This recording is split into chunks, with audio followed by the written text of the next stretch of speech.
reason. Donnie spitting truth like they do. News on the block, sports on the rise, entertainment serve raw, no disguise. So, Donnie, you were telling me about No King's Day. Explain for everyone what that really represents. Well, I guess the president of the United States, Donald Trump, has alluded to being, he's hinted at, just ruling until, the day he dies. He wants to be the president until the day he dies, run the country. And he, when Donald Trump says things, he kind of tries to pretend like it's not serious, but he's serious. So all across America, and in all these large cities, people just came out and protested and marched in the streets, and by the thousands. I'm talking hundreds of thousands. The streets were just jam-packed, crowded, overrun with people, just that are just tired of the nonsense, tired of the foolishness. I mean, this administration has benefited nobody except the ultra wealthy, and that's in themselves, the family, which I don't understand. How is that a family, the presidential, can use the president's seat to make money for the family? I don't understand that, but that's another topic. Right. So now there is originally King's Day, right? Right. And that is for Black Americans, is it? No. There's no King's Day. This Isn't was there something called no. All King's Day? No, this was a no King's Day protest. Right. A no King's Day protest. Let me look up quickly. I thought there was All King's Day. No, I don't think we have it. No, we don't have a day like that.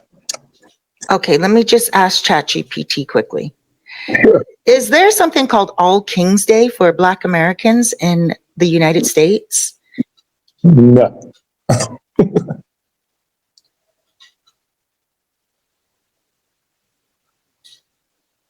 Oh, Three Kings Day, celebrated on January 6th. Yeah.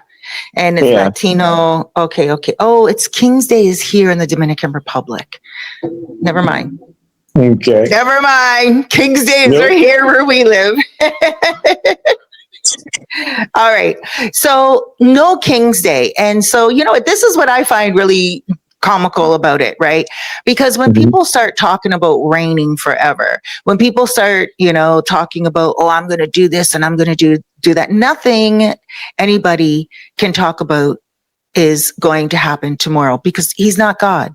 And people his age and around, 70s, 80s and stuff, when they start talking about forever, they start talking about control. Usually they lose control of themselves either by heart attack, stroke, or death.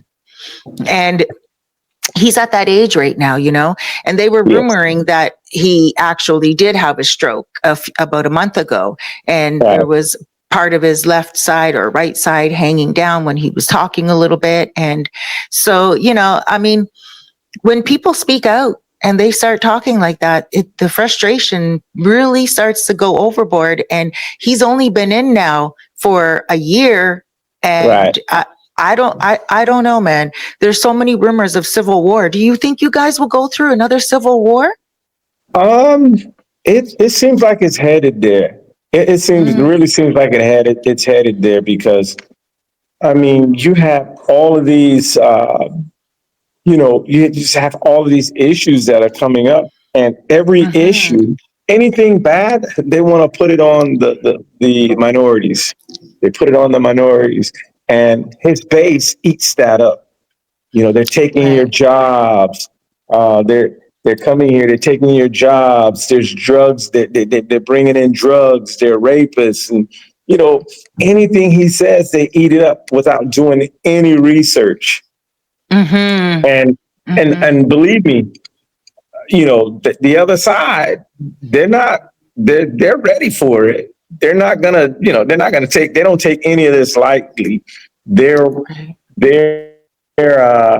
waiting, We're waiting. And it's like, I don't see how, like, the farmers, he's wrecked all of the farmers Yeah. in America. He's wrecked and ruined a lot of them are losing their farms. A lot of them are going bankrupt, selling their family Mm. farms that have been in their families for generations. And you think those guys are going to stand with him if there was a civil war? You think they're going to No. stand? See, so you really don't know. But Hmm. on the flip side of that question, racism has a lot of loyalty because Hmm. people knew, these farmers knew that he was, if they would have read Project 2025, they would have known that they were going to lose it. They would lose their farms if Trump was elected. Everybody knew, the Hmm. Democrats, they all knew that what's happening would happen if Trump was elected. The only people that are surprised are the people who are Republicans, who Right. did not bother to read it, thought that Democrats were just, being fearful, fear mongering. Right. Right. What I find really interesting as well, like when you said, well, racists stick with racists and stuff, but I believe first for people, and especially in America, I have seen um, way back in the day, Sally Jesse Raphael show when Right, there was a KKK grandmother and she had her daughter went or her son went and had a child with a black woman or a black man. And right, this woman fell in love with her half breed child, her biracial child. And to the point where she was like, oh my gosh, like my child is beautiful. Like half right. breed people are beautiful. And I she remember started, that episode. right. And she went off and then she started to cry. And, so that type of fabric of racism I believe, can be brought down through many different, ingredients. One is God. And another one is what makes the world go around, money. So when you're talking Right. about the farmers and you're talking about a lot of other people, sometimes they put race aside and they're just like, yo, listen, this is not making America great again. And there are a lot of patriotic people out there who are like you said, losing a lot of their businesses. And what is making them so great if they're losing their businesses? So Right. I don't know if there would be a civil war, and the reason why is because I don't believe that enough people are divided. I believe more people lean away from the public Republicans right now. So I Right. don't believe that a civil war would happen because, I mean, there's not enough people on the other side. And But I that's what I do think. believe, right. And I do believe, though, that it's possible for an assassination or some type of impeachment or overthrowing the president in some way because he has 3 more years left. And already in this year, he has upset a lot of people. So what will happen? Another pandemic? Will there be some type of, disaster in the United States that will cause him to topple over? Because many Americans, and all the way from down south, all the way up north, they are fit to be tied and they are so angry right now. And it really looks to me like civil war could only happen if there is a 50-50 split. And it just doesn't seem like that right now. But you know what? See, it's interesting that since the beginning of time, the American time, America, since slavery, blacks have always, we've been nothing but survivors. We survived slavery. We survived everything. We Mhm. continue to survive everything. The And redlining in Washington, the crack in the projects, absolutely. everything, Mhm. everything. We know how to fight. We know how to fight when it doesn't even look like we're fighting. Mhm. So basically, during when this election was coming up, Trump told everybody what he was going to do. Mm. And the black majority knew, look, this may not have been the perfect candidate, what's her name? Kamala Harris may Yeah, not have been the Kamala perfect Harris. candidate, but she was a Mhm. better choice than what we have now.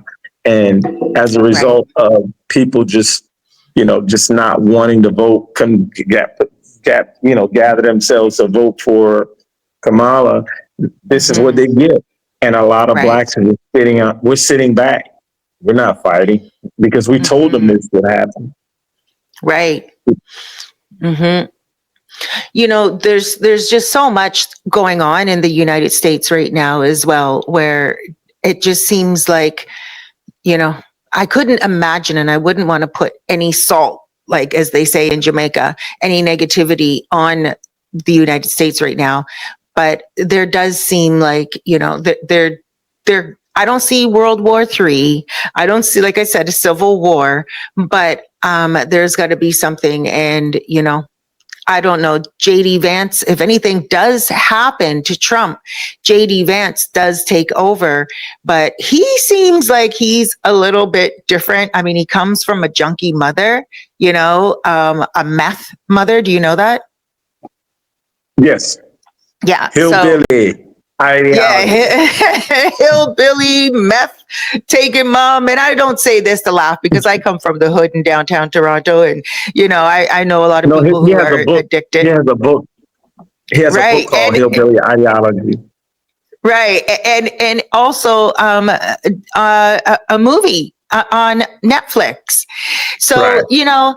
I believe that he could be a little bit more of less of an immovable object. I believe that Trump, especially when it comes to drugs, and he's blaming it on a lot of immigrants. It's like, yo, okay, let's say the immigrants are bringing the drugs in. Okay, you can prove that they're bringing it in. They got the connection, but who are they bringing those drugs in for? Those big Hmm. cocaine shipments. A lot of those Latinos, okay, some of them are, cracked out, whatever, but more of the upper white class, they are the ones who are involved in all that coke, and they take Okay. all of that coke. So Correct. why isn't the president looking at the buyers? If there is a market for this drug, then who are the buyers?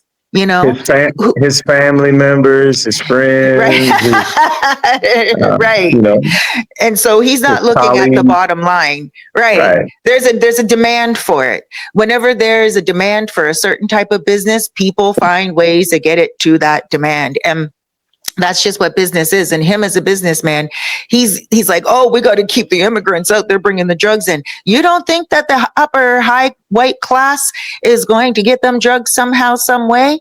They're the ones who Come are on. ordering them. Yeah, they're ordering it. So, but I guess at the end of the day, talking about upper white class, I mean, let's get into this other topic because, you know, of course, this channel is about sports and politics and entertainment.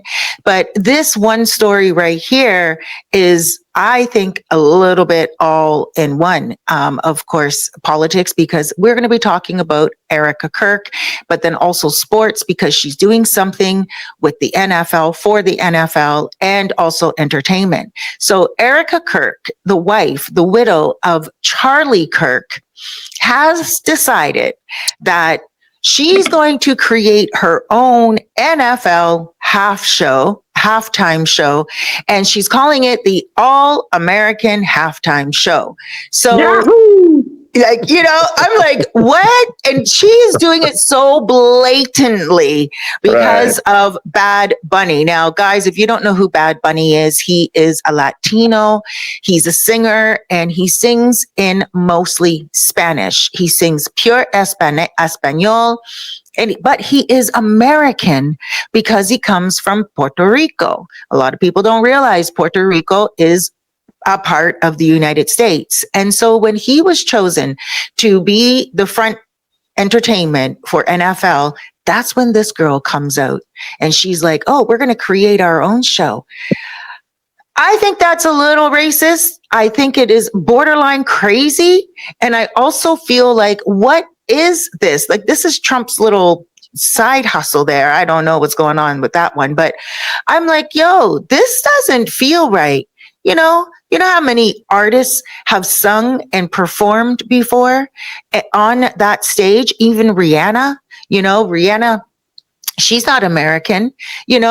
I don't know. Drake's not American. I don't know if Drake's ever done NFL, but Justin Bieber, he's not American if he ever does it, and so who is she going to get to do this all American show? I am looking forward to this lineup. Dee, tell me, what are your thoughts or your predictions on that?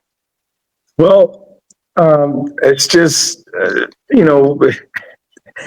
it's basically like you said. You called it out. It's racist. The racists, they want to keep this going for years, since the inception of football. If it's a good halftime show, we say, "Hey, that was excellent show. That was a kick butt show." Right. Well, it was boring, or it was whack. But Right. now, all of a sudden, that you have Bad Bunny, who is an American citizen.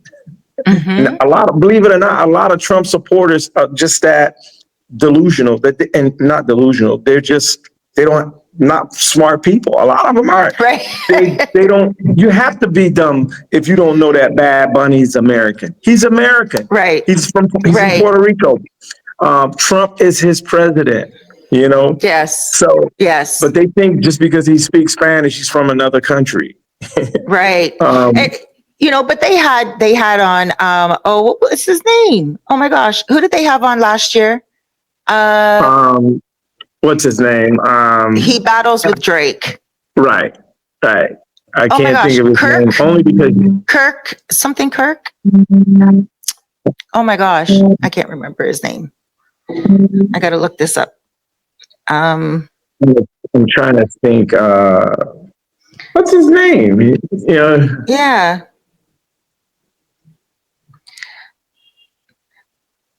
Let me look on my phone.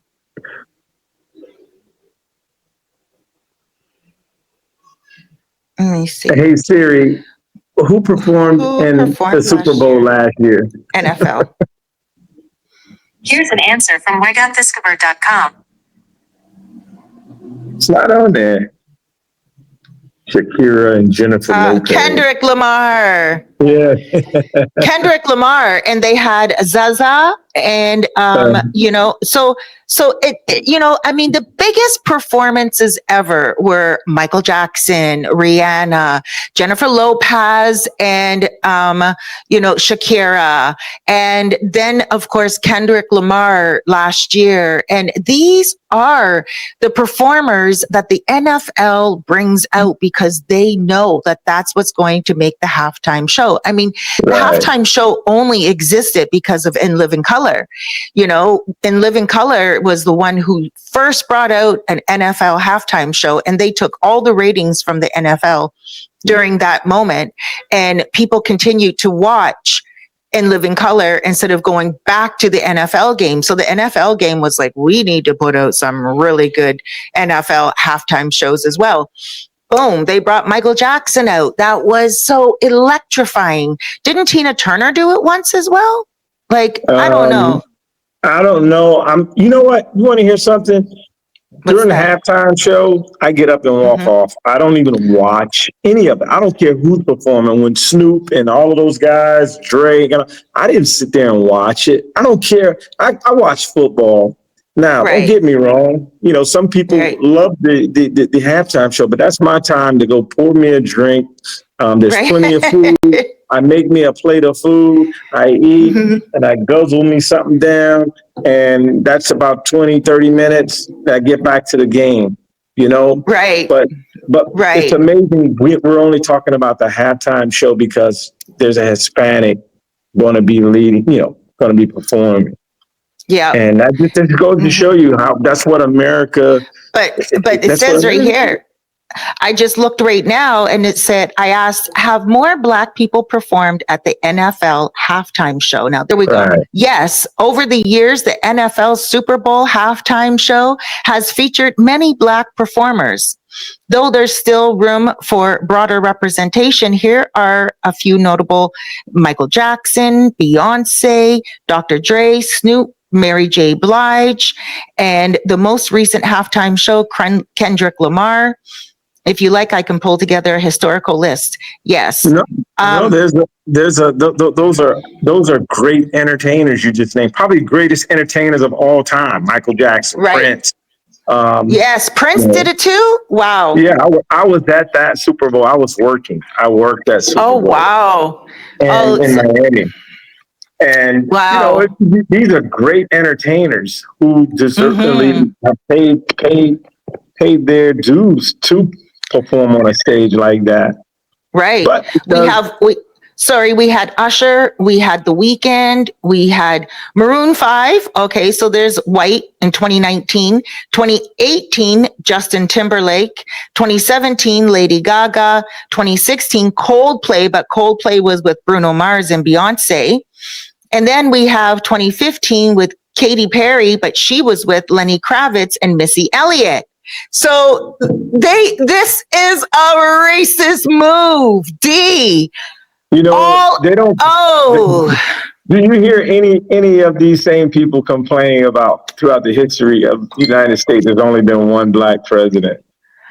wow. You don't Wow. hear that. It's only, and we're talking about football, a halftime show, a game that's dominated. I think 70% of the players, 75% of the players in the NFL are black. Right. And it's crazy the things that get people, whites in America, upset. Right. Yeah. This, I would say, is a full out. What is a widow doing this for? A widow that her husband stood up for God. But of course, if you guys watch our past show just before this one, we did speak about Charlie Kirk and a couple of things that he did. And, I did see a few snippets after that where he was speaking up for equality, where he was speaking out for Black power. But most of his clips did seem to me like they were leaning more into white supremacy. And it's just my opinion. But now after his death, look what his wife is doing. The woman that stands behind a man that supposedly is standing for God, and everyone's like, no, he wasn't a racist. Then why is his wife coming out and doing this? His wife has no business being in any NFL half show this soon after his death, in my opinion. Exactly. And she's getting all involved. He didn't play sports. It's not like he owned any of the teams. It's not like he was invested in the teams. You know what I mean? Go ahead and have a real good, congregation prayer meeting on that day if you want, or, whatever. But you're going to have a halftime show? This is very strange to me. Charlie Kirk is deceased. And life goes on. And speaking for the wife, she needs the money. You got to do something to keep that flow coming in. And if you think anybody that thinks she's doing it for any other purpose other than money, I'll sell you some land in the Florida Everglades. Right. And her dad is a very wealthy man, and her dad is very good friends with Trump. She's known Trump ever since she was a very young girl. So her dad and Trump have always done business together. So there's actually a rumor going out that she was set up to be with Charlie because she was sent there to get a job with him at the church. And he said, and they felt like he was really going to fall for her. And when she got there, he actually did. Some people are saying that she said, "You're going to be my husband. I'm not going to work for you." But it was actually the other way around. She was looking for a job, and he said to her, "I don't want you to work for me. I want to date you." And then they ended up getting together. But many people are saying that this was more like an arranged marriage. And the more I'm seeing this crap the more I'm seeing this strategy behind the politics and now the sports and all of this kind of, rising up all American show. It really makes me have goosebumps. I'm really interested to see who she's going to have as her musical performers for her halftime show. Because if they're all white, I'm going to be so shocked. But then I will. That will just be it. I'll just be like, oh, wow, America is really going to be in problems for the next 3 years. Right. She'll probably run for president and try to be the first female president in 3 years from now. There you go. Mm-hmm. Yeah. Wouldn't be surprised. Yep. But, so yeah, guys. So D, you're not at your place today. No. Where are you at? I'm in Ocean Village. I'm in my friend, staying at my friend's place. Thanks, Eric. Eric's from the 305 Miami. He also has relocated. He purchased a home here in the Dominican Republic on the North Coast. And congratulations. My place is fully rented out. It's booked for the next 6 months. And what? Eric, both of your places? Just the one. Okay. And but I had an overflow of people. I had rooms rented out throughout the month, but then I had a guy that came along and said I want it for 6 months. So now I had to upgrade people to live in my penthouse. Oh wow! All right. So they get a treat. They get a treat. Yeah. So that's nice.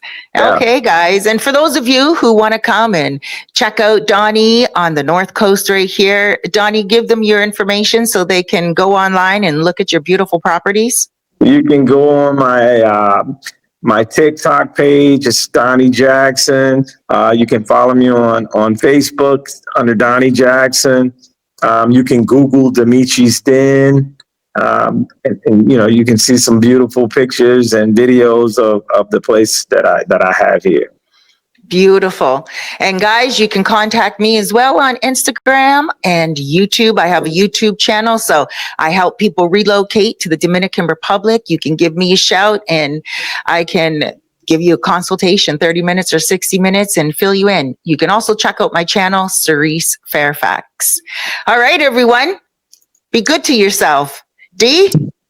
Hey, tell people what to do. Hit that like, subscribe, and share button. Like our page, like our content, subscribe, and keep supporting us. Yes, we appreciate you. All right, guys, take care. See you next week. Take care.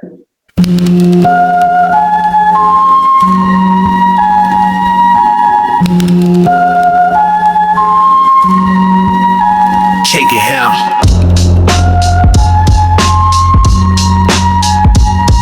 Yo.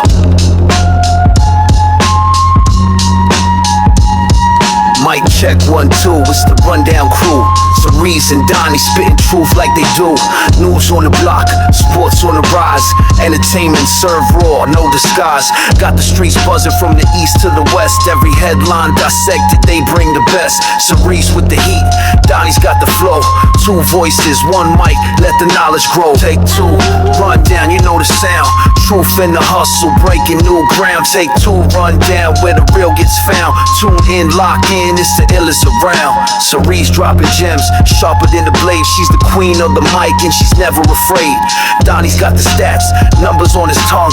Break it down to plays till the game is spun. They talk about the wins and they talk about the loss. From the court to the field to the Oscars gloss. Keeping it 100, never out of bounds. They're the voices of the people, flipping all around. Podcast waves like a storm in the night. Cerise and Donnie shedding pure insight. From the headlines dripping with cold hard truth to the laughs in between, keeping it aloof.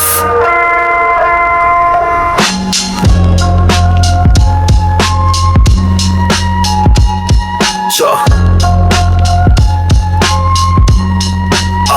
but you got it though. It's the illest. So.